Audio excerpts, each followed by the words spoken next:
Good morning, students. We are meeting with a new subject. This is Meeti Vaidya, and I am going to take programming for problem solving for CSE students. So far, we have discussed another subject, so don't get confused. This is very essential subject for your entire curriculum. This is the only subject which is related to your technical field, right, of this semester.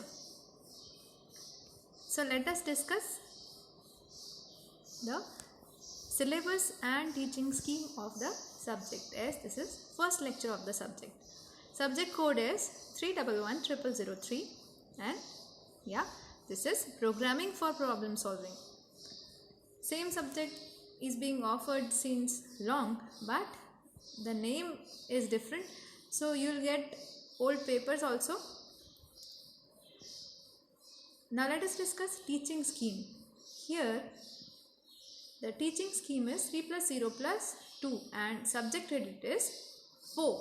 So that means 3 lectures and 2 labs, 2 practicals would be taken in this subject. Let us talk about marks pattern.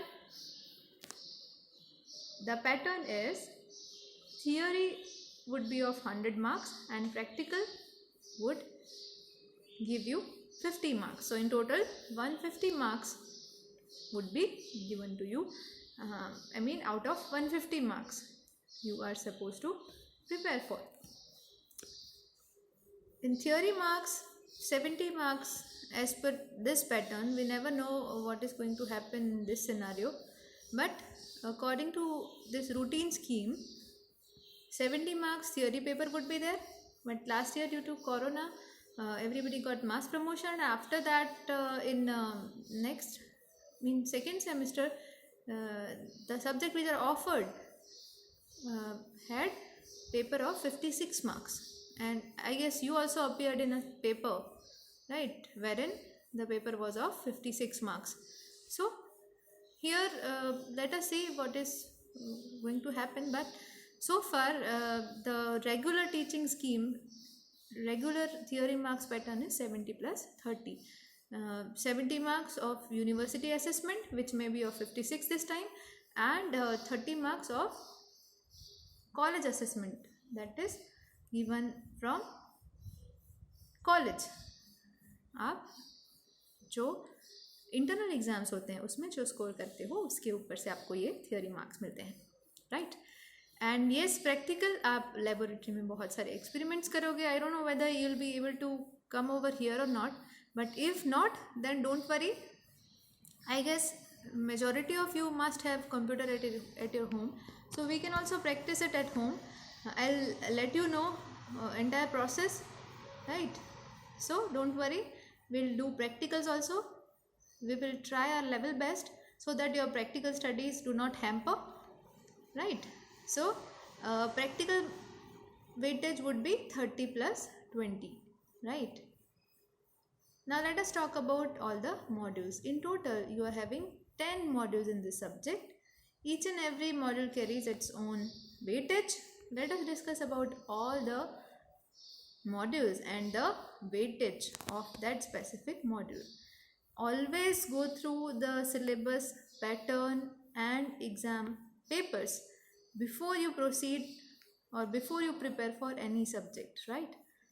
So the first module is all about introduction of the subject. As simple as that, just like each and every subject. Here also you will learn what is computer programming and how you can use programming in solving problems. So in this module you will learn all the basics about computer. What computer is, what are the components of computer. Majority of you must be aware of everything, but this is just to brush your dust, right? This is just to recall ये जो आपने already पढ़ा है कि arithmetic and logical unit क्या होता है, central processing unit क्या काम करता है, डेटा कैसे स्टोर होता है, कौन कौन से हार्डवेयर्स होते हैं कंप्यूटर में, कौन कौन से सॉफ्टवेयर होते हैं. You are using multiple software in your day to day life, right, but they all are different. Somewhere you are using operating systems. I have asked a question in English, right, ki what is bit, or bit is made up of which word formation process. At that time I am not able to recall who wrote, but somebody wrote it is operating system. So basically operating system is a system software that we will discuss when we cover this module, so don't worry about it. But sometimes we may have many wrong perceptions, myths about certain things. So being a student of computer science, you must be clear about all these concepts, right? So that is why this module is provided. आपका जो first module है इसीलिए ये रखा गया है ताकि आपको कंप्यूटर के हार्डवेयर और सॉफ्टवेयर के बारे में पता चले. जैसे हम सबकी बॉडी है, that is hardware, and mind है जो पूरा दिन सोचता रहता है लॉजिकली इलॉजिकली, तो दैट इज़ आर सॉफ्टवेयर. जो आपको दिमाग में प्रोसेसेस हो रही है वो दिखाई नहीं देता, बट मैसेजेस स्टोर होते हैं, मैसेजेस डिलीवर होते हैं, राइट. इनपुट, आपके बॉडी में भी जैसे इनपुट डिवाइस होते हैं. आप खाना खाते हो तो आप मुंह से खाते हो. सिमिलरली आपको अगर कंप्यूटर में डाटा डालना है तो you will use input device. अगर आपको कंप्यूटर से कुछ चाहिए जो कंप्यूटर के अंदर सेव्ड है, स्टोर्ड है, वो अगर आपको रिट्राइव करना है तो आप वो कैसे कर सकते हो? वो आउटपुट डिवाइस से होगा. स्टोरेज डिवाइसेस होंगे. We already know multiple storage devices, है ना. हमें पता है कि कंप्यूटर में सबसे ज़्यादा इम्पॉर्टेंट जो हार्डवेयर होता है, one of the most important hardware is RAM, random access memory. And primary storage जो है वो रैम होती है. सेकेंडरी स्टोरेज के लिए हमारे पास होता है hard disk, right. And there are many more such secondary storage devices, we will discuss upon it. But फिलहाल हमें ये पता है कि हर एक कंप्यूटर में एक रीड ओनली मेमोरी होती है जिसमें बायोस लिखा हुआ होता है. उसके साथ एक रैंडम एक्सेस मेमोरी होती है जिसमें से प्रोग्राम रन होते हैं, जो कंप्यूटर की मेन मेमोरी है. और ये जो रैम होती है उसकी जो कैपेसिटी होती है वो ज़्यादा हम नहीं बढ़ा सकते. जितनी ज़्यादा कैपेसिटी वाली रैम लेंगे उतना ही आपको वो हार्डवेयर कॉस्टली पड़ेगा.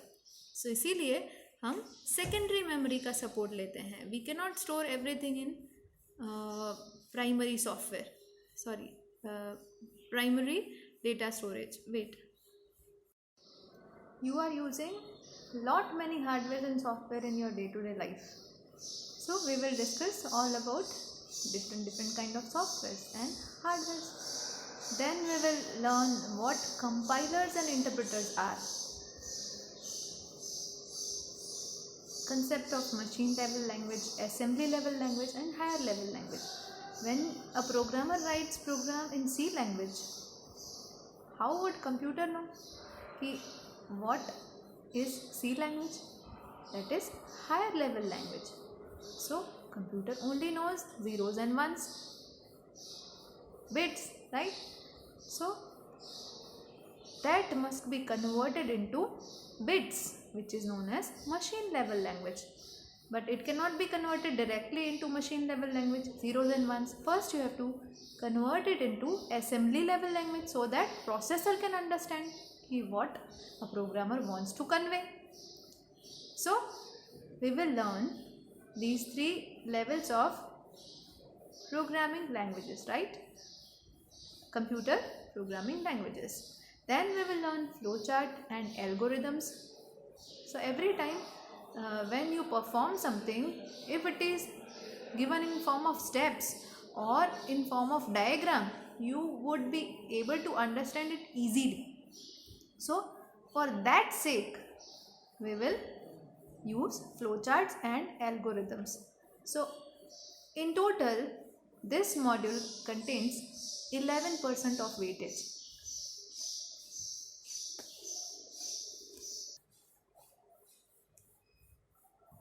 Second module is about fundamentals of C. First we learned fundamentals of computer, and in second module we will learn fundamentals of C language, which is developed by Dennis Ritchie. So how do we write a program? Which kind of language C is? What are header files? What are data types, constants, variables, operators, expressions, evaluation of expressions, type conversion, precedence and associativity, input output functions. I guess you people must have learnt in 11th 12th if you have opted for the same. C language is, I guess, being taught in your early standards, but it's okay. Even if you have not learned, we will learn everything in depth. But this is the beginning of your programming, right?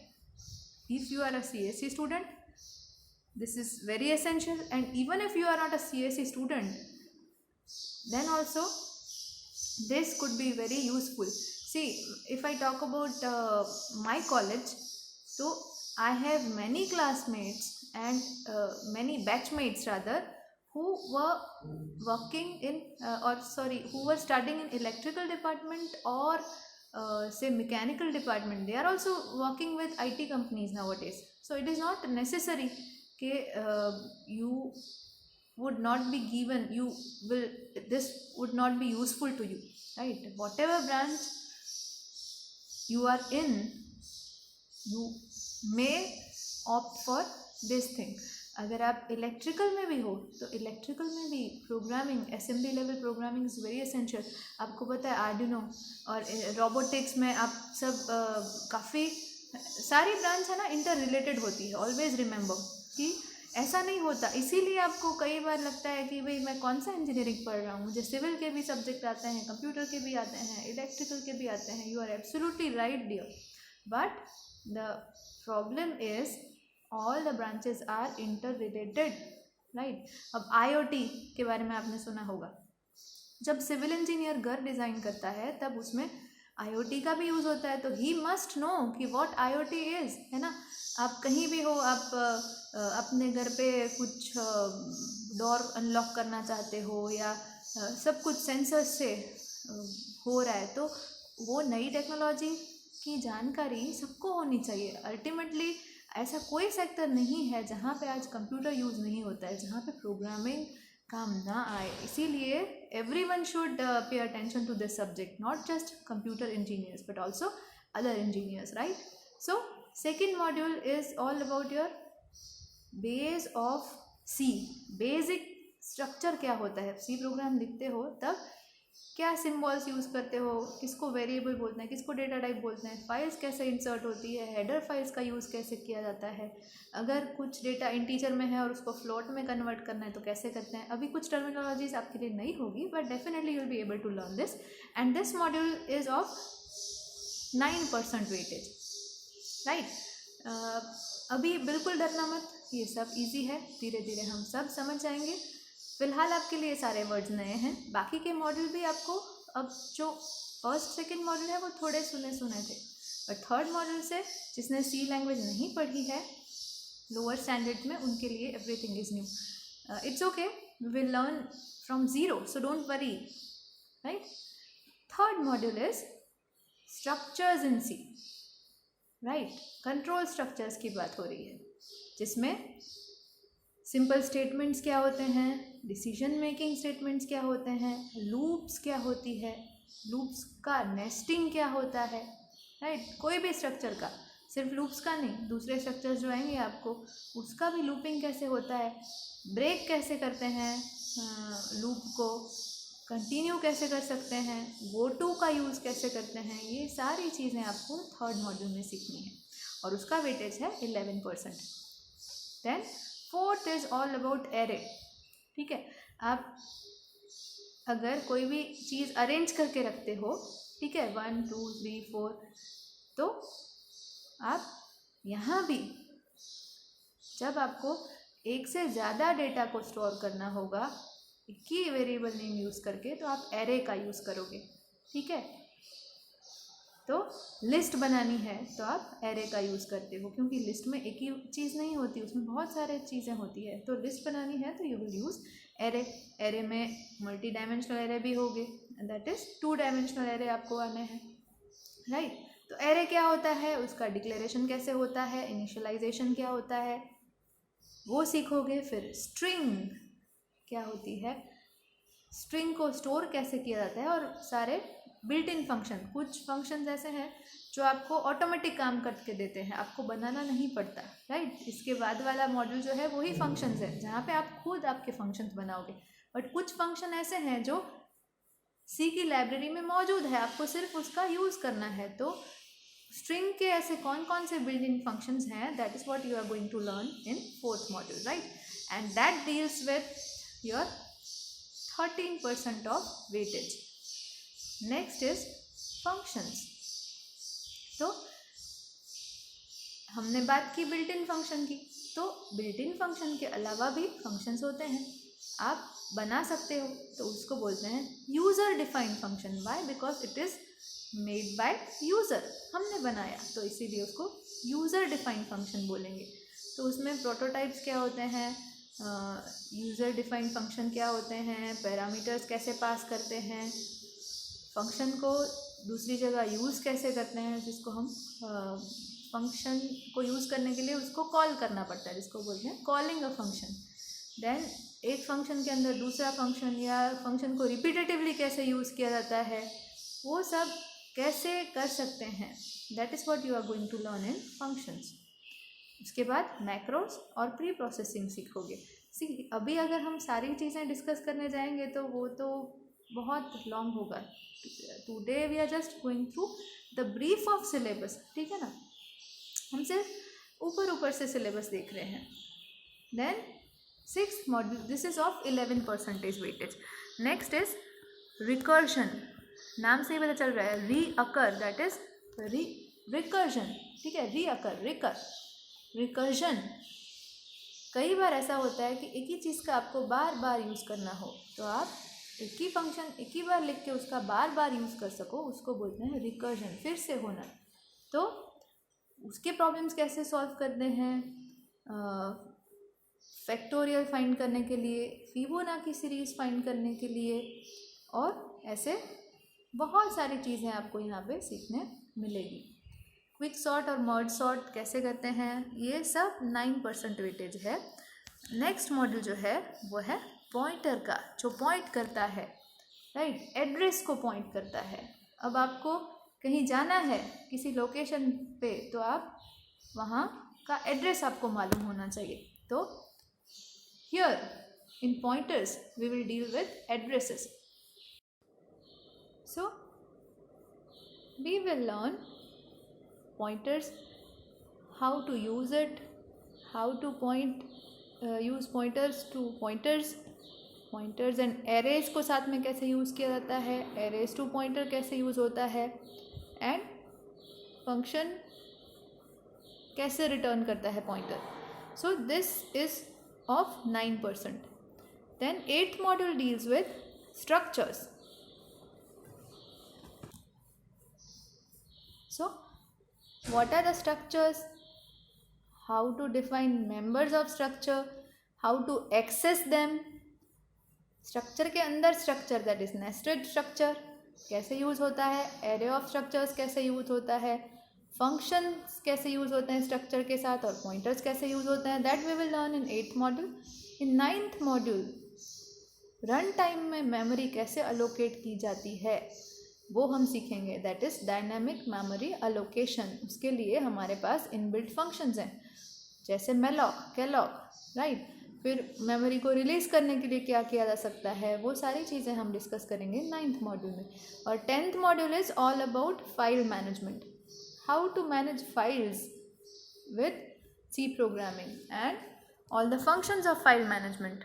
Again उसके inbuilt functions हैं जो हम सीखेंगे, जिसका weightage 9% है। तो in total आपको ये 10 मॉड्यूल करने हैं आपके सी लैंग्वेज, ये सब्जेक्ट में related to C language. Practical sessions में हम करने वाले हैं 60 programs. These are list of experiments which we will discuss in practical sessions. So don't bother about these things right now. But you will really enjoy, है ना. आप जो भी यूज़ करते हो, फिलहाल आप सिर्फ यूज़ करते हो, बट वो सारी चीज़ें बनती कैसे है वो आप आपके करिकुलम में सीखने वाले हो. वो आपको पता चलेगा कि भाई हम तो सिर्फ, हमारे पास GUI होता है, ग्राफिकल यूज़र इंटरफेस. हमारे सामने एक टैब दिखेगा, टैब दबाएंगे तो हमें जो काम करना है वो हो जाएगा. बट वो टैब कैसे बनाते हैं, वो स्क्रीन कैसे डिज़ाइन हुआ, इंटरफेस कैसे करते हैं, ये सारी चीज़ें आप धीरे धीरे इससे सीखोगे. तो जिसको भी इंटरेस्ट है उसको बहुत मज़ा आएगा, जिसको नहीं है उसको भी इंटरेस्ट क्रिएट हो जाएगा, क्योंकि ये चीज़ ही इतनी इंटरेस्टिंग है, right. So this is list of program. See this is of 60 programs, है ना. ये जो लिस्ट है वो पूरी की पूरी 60 प्रोग्राम्स की है. सो बी प्रिपेयर्ड और प्रोग्राम करने लग जाना धीरे धीरे. नेक्स्ट टू नेक्स्ट लैब से हम प्रोग्रामिंग शुरू कर देंगे. बट फिलहाल तो हमने सी की ए भी नहीं सीखी, तो सी की ABCD की ए भी नहीं सीखी, तो हम नहीं कर सकते. But don't worry, we will start soon. Extremely sorry for being late, है ना, थोड़ा सा लेट हो गए हम, but it's okay. We will cover it up in upcoming lectures. Hope this journey would be interesting for all of us, and if you have any doubt at any point of time, you can contact me, right? Thank you.